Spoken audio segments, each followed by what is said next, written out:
Welcome again, everybody. This is the second lecture of this series of lectures on jurisprudence. And in yesterday's lecture, we studied about the basic meaning of jurisprudence, the construction and the derivation of the term jurisprudence. But let's proceed further and let's study something uh, more important today in this lecture, which is the important definitions about jurisprudence given by different jurists over the period of centuries. And these are all important definitions and definitely are asked in the exams, be it PO or judiciary examinations. But let me first tell you one thing that in yesterday's video we spoke about the literal meaning of the term jurisprudence, but let's move further and study the enhanced meaning of jurisprudence. We can also say like jurisprudence is is a reflective investigation. It investigates into the new principles of law, new doctrines of law, new concepts of law, new perspectives of law. So, in this sense, we can say it inquires into these aspects and would be referred as functional jurisprudence. And this functional jurisprudence is at the core of this subject.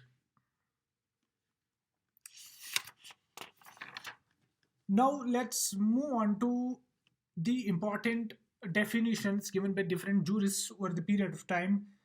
As I already mentioned, that these definitions are asked uh, in the examinations, and we need to actually remember these definitions. Uh, let's go and study about these definitions. We should keep in mind that the definitions that we are going to study about are given by different jurists over the period of time and at different times and at different places as well. So we'll study about the definitions given by jurists like Ulpian, like Julius Stone, J. Stone, jurists like Austin and Salmon, further and further. Let's start with the definition given by Ulpian. He was a famous Roman jurist, famous and celebrated Roman jurist. According to him, jurisprudence is the observation of things human, the observation of things human and divine, and the knowledge of just and unjust. What does it mean? It means he has characterized certain things under which we study or learn about jurisprudence. He has characterized jurisprudence into the learning of that we observe about things, and then human and divine, and the knowledge of just and unjust. Which the thing to be noted and is important to remember here is this definition goes hand in hand and is similar to that of the concept of dharma. Dharm, not dharma, which is the science of right conduct. Jurisprudence and this idea dharm covers the province of religion, ethics, and philosophy, science of right conduct.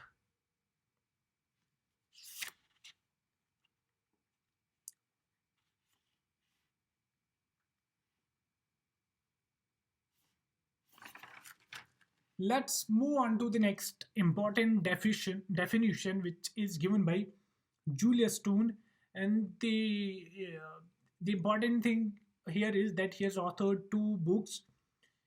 First one is Some Reflection in Jurisprudence. Second one is Province and Functions of Law, 1946. According to him, he says jurisprudence is nothing but a lawyer's extra version, which means that lawyers and judges interpret law in the light of knowledge derived from other disciplines of law like other social sciences. This interpretation has to function and coexist within the parameter of social dynamics in keeping with human development and contemporary societal norms.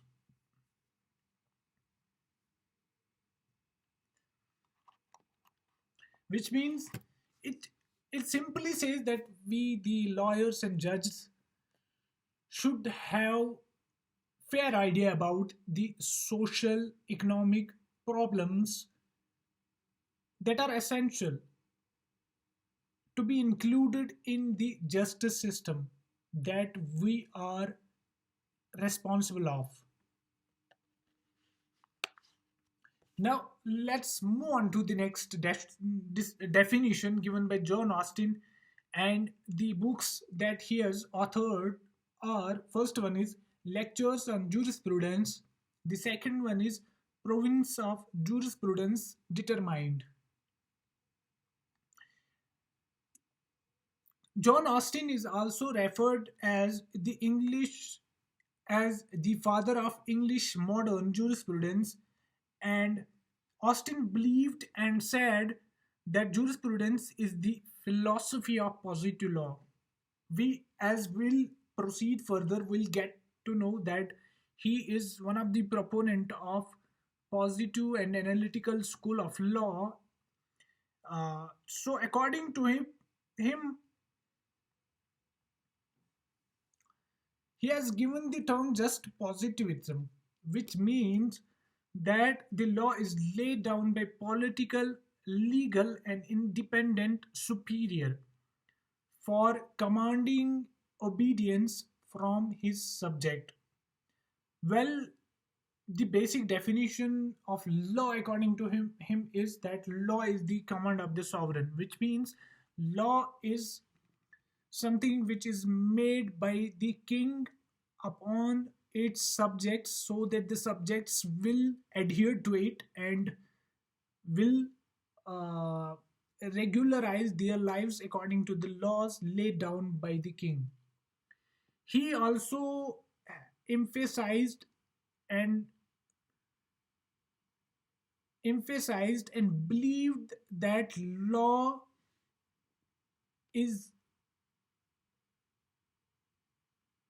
should be given credit and considered in a way that the law it is rather than what it ought to be, which means law should be adhered whatever the law is enacted and implemented by the king or the government rather than aspiring for anything else. And he has given divided jurisprudence in two aspects, two parts. He has divided it into general jurisprudence and the particular jurisprudence. And according to him, general jurisprudence is includes those principles which are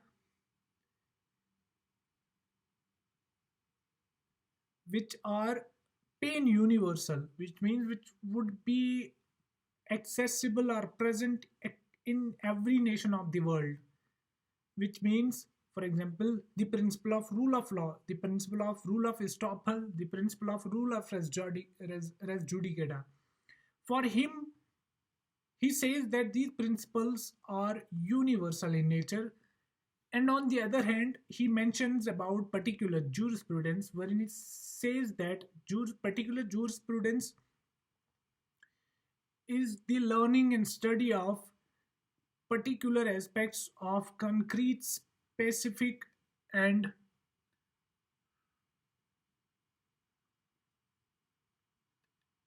and its system, actual system of law covered under the domestic law. This all was the definition given by John Austin, which is an important definition that we all should keep in mind as we go to study about this subject. Let's move on to next definition, which is given by Salmon. Salmon, he has authored a book, namely Jurisprudence, in 1902. And according to him, jurisprudence is the science of first principles of civil law applied in the administration of justice. He classified juris into two categories. Again, same as Austin. He categorized it into two aspects. First one is general jurisprudence, and the second one is specific jurisprudence.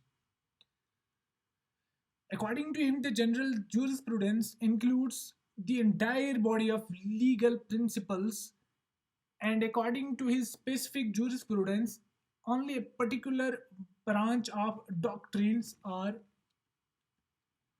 included under specific jurisprudence. According to him, he observes that as a science of the civil law, jurisprudence as a science of the civil law, it may be of three kinds. According to him, first one is expository, which is also called systematic jurisprudence, which deals with the content of actual and concrete laws. Second one is legal history, which deals with legal system in its process of development. And the third one is science of legislation, the purpose of which is to set forth law as it ought to be. Therefore, it deals with an ideal future law legal system and the purpose it may serve. Now, moving on to the next important definition, which is given by Sir Thomas Erskine Holland. He has said that jurisprudence as the formal science of positive law. And here the term science means the concern of jurisprudence with basic principles or concepts underlying any actual system of law. Formal science therefore deals not with concrete details but only with the fundamental principles underlying them. Now, moving on to the next important definition, which is given by Roscoe Pound. He's one of the proponent of sociological school and has given the concept of social engineering that we'll study in the coming lectures. According to him, he says jurisprudence is a body of principles recognized and enforced by public and regular tribunals in the administration of justice.